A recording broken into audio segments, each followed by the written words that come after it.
We've just come out of court and a major development has happened in the trial of Erin Patterson. That's right, Brooke. A juror has been dismissed. And what did Justice Christopher Bill say? So he brought in all of the jurors to the courtroom this morning. There were 15 in the beginning, but by this stage only 14 were brought into the court, and he told them that one of their fellow jurors had been discharged. And did he give a reason? He told the jury that he had received information about this juror and that he was allegedly discussing the case with his family and friends against Justice Beale's instructions. And then Justice Bill reminded the jury that they should only discuss the case with their fellow jurors in the privacy of the jury room. He reiterated to the jury that he had not made a positive finding that this jury member definitely had discussed the case with his family and friends, but rather he couldn't dismiss the possibility that he had. Thanks, Laura. We'll head back to our makeshift podcast studio in our Airbnb to discuss this further.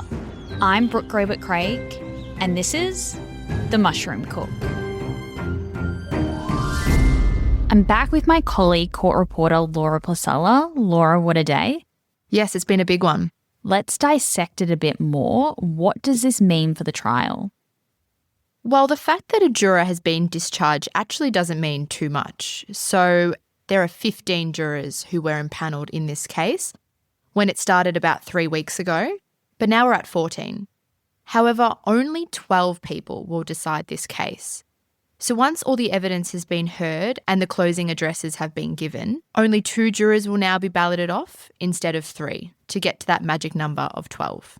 And as our listeners may actually remember from one of our first episodes, Justice Beale told the jury once they were impanelled that they were allowed to talk about the fact that they were sitting in on the Erin Patterson trial.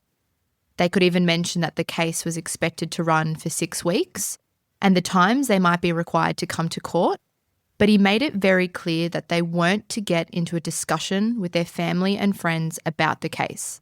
He said to them, "Shut down any attempt to draw you into conversation about it." Great. Now let's move on. We've spoken a bit about the leftovers of that beef Wellington meal throughout our podcast episodes. So we said that it was fished from a bin by a local police officer, then transported with Erin in an ambulance to Monash Medical Centre. And we described on yesterday's episode how it was examined by Dr. Camille Truong. Today, the jury heard from forensic toxicologist Dimitri Gerostamoulis. He was the one that examined the samples of that leftover meal after it came to him from Dr. Truong. Yes, so the journey of these leftovers continues. So like you mentioned, they've gone from Dr. Truong's office at the Royal Botanic Gardens.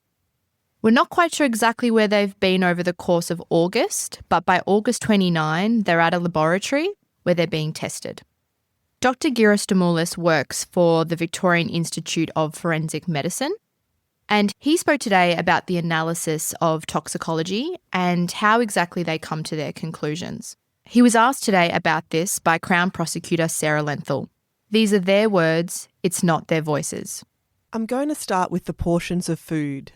Before I get to the results of your analysis of the portions of food, the jury has heard evidence in this case from a mycologist called Camille Truong, who examined little pieces of mushroom from this same portion of food under a microscope, and she did not find any death cap mushrooms. Can you explain to the jury the difference between that microscopic exam and what you did here?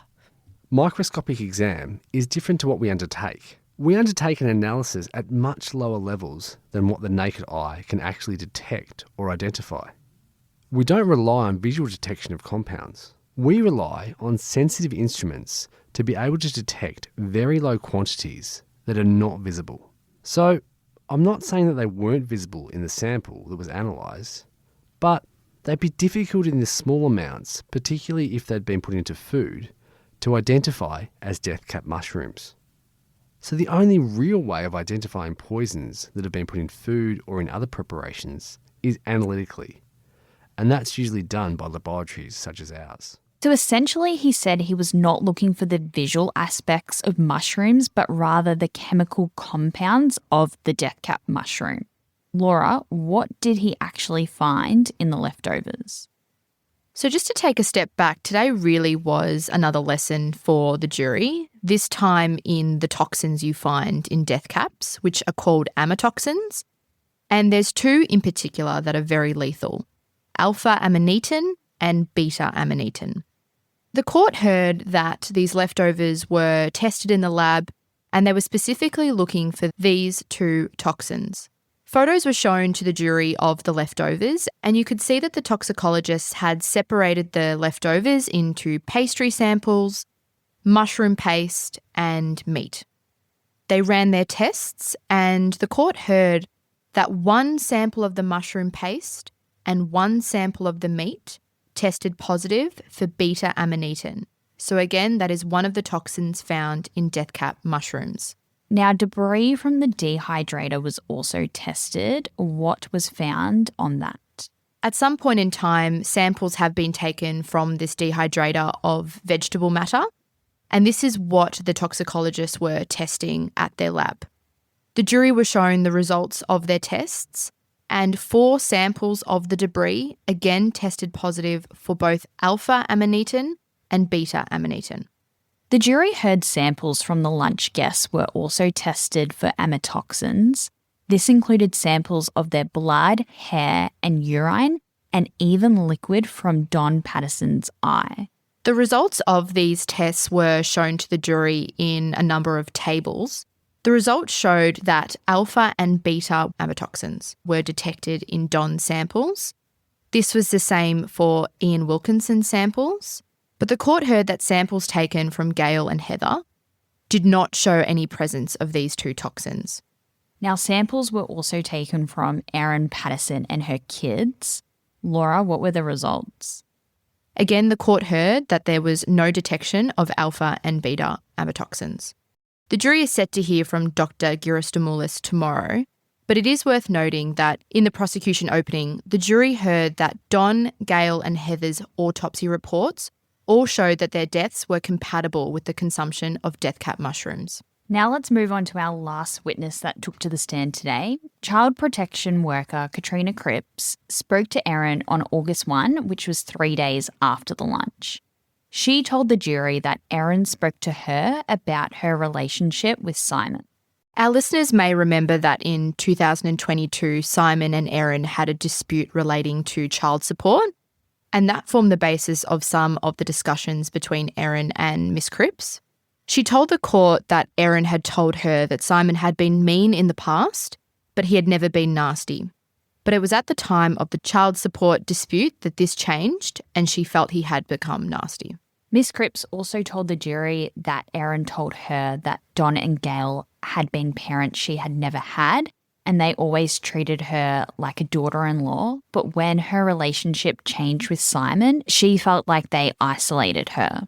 Erin also spoke to Miss Cripps about the lunch. What was said, Laura? Miss Cripps asked Erin several questions about both the before and the after of the lunch. She said that Erin had told her she started to feel ill in the evening the day of the lunch, so that being July 29. But she described having to drive her son's friend home that evening. Our listeners may remember this evidence from last week. Miss Cripps told the court that Erin was worried that she was going to have an accident while she was in the car. And when they stopped off at the supermarket, she felt like she couldn't get out of the car for these reasons. So Miss Cripps told the jury that Erin sitting down in the car was essentially a cork for her diarrhea. Justice Bill questioned Miss Cripps on the word cork and whether Erin actually said that, and Miss Cripps confirmed that Erin did use the word. Miss Cripps was also questioned at length both during her evidence-in-chief and cross-examination about what Erin told her about the lunch and specifically how much of her beef Wellington she ate. Miss Cripps was given permission to look at notes that her colleague had made during their interview with Erin back on August 1, a few days after the lunch. And according to these notes, Miss Cripps said that Erin's response when asked how much of the beef Wellington meal she ate was half. And Miss Cripps also asked Erin whether she picked the mushrooms. Erin did not reply and instead was just looking at her phone. And before we finish off today, we will touch on the fact that a best-selling cookbook was drawn into this murder trial. Yes, that's correct. The jury heard that Erin used a beef Wellington recipe from Recipe Tin Eats by Nagi Maharshi. And that's not the only reason Recipe Tin Eats has been in the news recently, but that's another story. For now, head to themushroomcook.com.au for more updates on the case.